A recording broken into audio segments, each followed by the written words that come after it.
Hello ફૂડી friends, Krishna kitchen ખજાનામાં તમારું સ્વાગત છે. અત્યાર સુધી તમે ઘણા બધા પ્રકારના અથાણા ટ્રાય કર્યા હશે, પણ શું તમે આમળાનું અથાણું ટ્રાય કર્યું છે? તો ચલો આજે હું આમળાના અથાણાની જ રેસીપી લઈને આવી છું. આપણે ફટાફટ એની રેસીપી જોઈ લઈશું.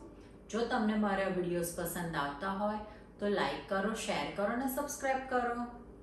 અત્યારે મેં 250 ગ્રામ આમળા લીધા છે. હવે આપણે એને સ્ટીમ કરવાના છે. સ્ટીમરની અંદર આવી રીતના આમળા આપણે છૂટા છૂટા રાખી દઈશું. હવે આપણે ઢાંકી દઈશું. 10થી 15 મિનિટ સુધીને આમળાને સ્ટીમ થવા દેવાનું છે. 15 મિનિટ થઈ ગઈ છે, ચેક કરી લઈશું. હવે એક નાઈફની મદદથી સહેજ આપણે કાપો પાડી લઈએ. એકદમ ઇઝીલી અંદર જતું રહેશે. આમળા બરાબર સ્ટીમ થઈ ગયા છે. હવે આપણે આમળાને ઠંડા કરવાના છે. આપણે એને પ્લેટમાં લઈ લઈશું. આમળાને હવે આપણે પ્રોપર ઠંડા થવા દઈશું. ત્યાં સુધીને આપણે એનો મસાલો પ્રિપેર કરી દઈએ. તો પેનની અંદર સૌથી પહેલાં આપણે લઈશું આખા ધાણા. 1 ટીસ્પૂન જેટલા ધાણા લીધા છે. 1 ટીસ્પૂન વરિયાળી, 1 ટીસ્પૂન જીરું લઈશું, 1 ટીસ્પૂન મેથી દાણા. હવે બધી વસ્તુને એકદમ ધીમા તાપે આપણે શેકી લઈશું. ધીમા તાપે બધી વસ્તુ સરસ શેકાઈ ગઈ છે. હવે આપણે એને ઠંડી થવા દઈશું. હવે આપણે ખલની અંદર એને ટ્રાન્સફર કરી લઈશું. હવે આપણે એને એકદમ અધકચરું વાટવાનું છે. એનો એકદમ પાવડર નથી બનાવવાનો. મસાલો વટાઈને રેડી છે. આમળા સરસ ઠંડા થઈ ગયા છે.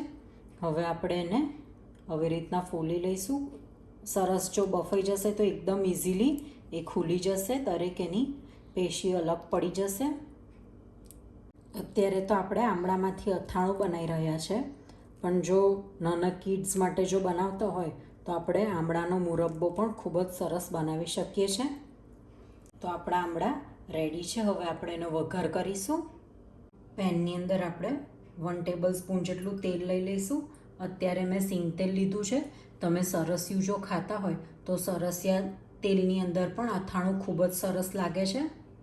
તેલ ગરમ થાય એટલે લઈશું 2 ટુકડા જેટલા તજ. આમળા સાથે તજની ફ્લેવર ખૂબ જ સરસ લાગે છે.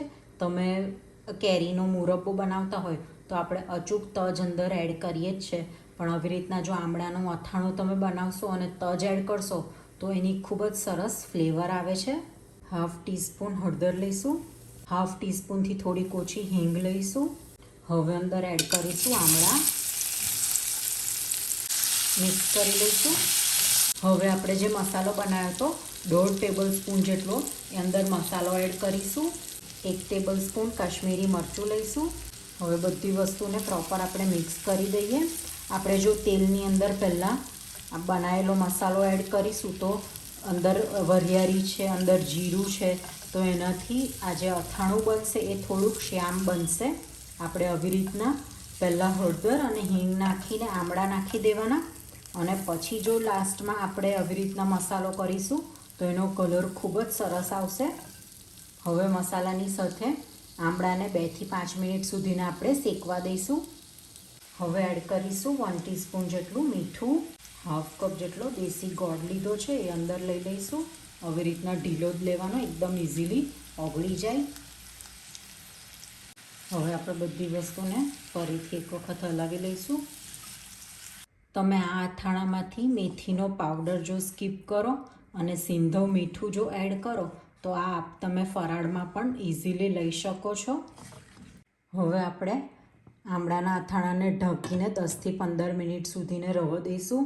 એકદમ ધીમા ગેસ ઉપર આપણે એને ચડવવાના છે, જેથી આમળાની અંદર ખૂબ જ સરસ ફ્લેવર આવી જાય. 10 મિનિટ થઈ ગઈ છે, ચેક કરી લઈશું. એકદમ સરસ તેલ પણ છૂટું પડી ગયું છે. તમને પેનની અંદર જો દેખાશે ખૂબ જ સરસ તેલ છૂટું પડી ગયું છે ને એકદમ રસબસતું રસાદાર આપણું અથાણું બનીને રેડી છે. હવે આપણે પ્રોપર એને ઠંડુ થવા દઈશું, પછી જ આપણે એને ફ્રીજમાં સ્ટોર કરીશું. કેરીના અથાણાની જેમ આમળાના અથાણાને પણ તમે ફ્રીજની અંદર 1 વર્ષ સુધીને સ્ટોર કરી શકો છો. અથાણું ઠંડુ થઈ ગયું છે. હવે આપણે એને સર્વ કરી લીધું છે. તો રેડી છે એકદમ ચટપટું એવું આમળાનું અથાણું. તમે પરાઠા સાથે, પૂરી સાથે, થેપલા સાથે બધા સાથે તમે એને સર્વ કરી શકો છો. તો આ ઠંડીની સિઝનની અંદર આમળાનું અથાણું બનાવો, ખાઓ, ખીલાઓ ઓર ખુશ રહો.